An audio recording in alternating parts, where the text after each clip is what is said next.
¿Ainz es un héroe o un villano? Esta pregunta me la hizo un suscriptor hace poco, y la verdad jamás me lo había preguntado. Una respuesta que sabemos todos es que no es un héroe, así que lo sacaremos de la discusión. ¿Pero acaso podría ser un antihéroe?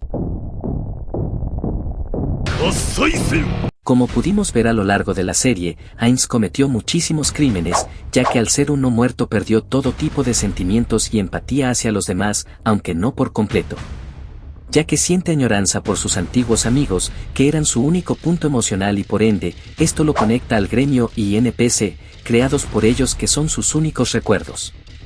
Por lo que he llegado a la conclusión de que no era una mala persona en su mundo, y además de esto la mayoría de sus actos ni siquiera fueron planeados por él.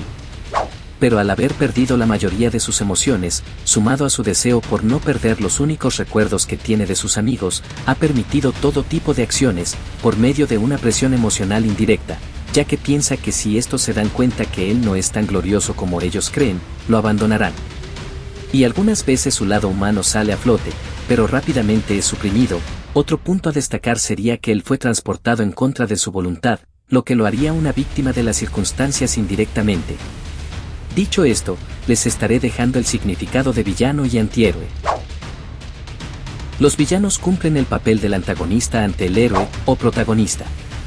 El villano generalmente es una figura poco simpática, que utiliza sus habilidades con el objetivo de perjudicar a alguien o conseguir algo que desea o algún objetivo, y la mayoría de las veces no siente ningún tipo de cargo de conciencia por sus acciones. Aunque este personaje juega del lado de la justicia, entre comillas, lo hace a su propia manera, es decir, él se rige por sus propias reglas para impartir la justicia, castiga el mal con mal y el bien con bien, además de no guiarse por las reglas convencionales del héroe. Si el villano mató a 1000 personas, no le dará 3 golpecitos, para después entregarlo a la justicia. El antihéroe va a quitarle la vida. Eso es malo. O como mínimo lo va a dejar cuadrapléjico a la primera. Eso es bueno. Él va a hacer justicia por su propia mano, como nuestro buen amigo Deadpool. Sabiendo la siguiente información, vamos a ver las similitudes que tiene con cada uno de ellos. El villano. Lo primero sería poco simpático. En mi opinión, aunque por su raza al principio puede dar miedo, la mayoría de personas que lo conocen terminan empatizando con él.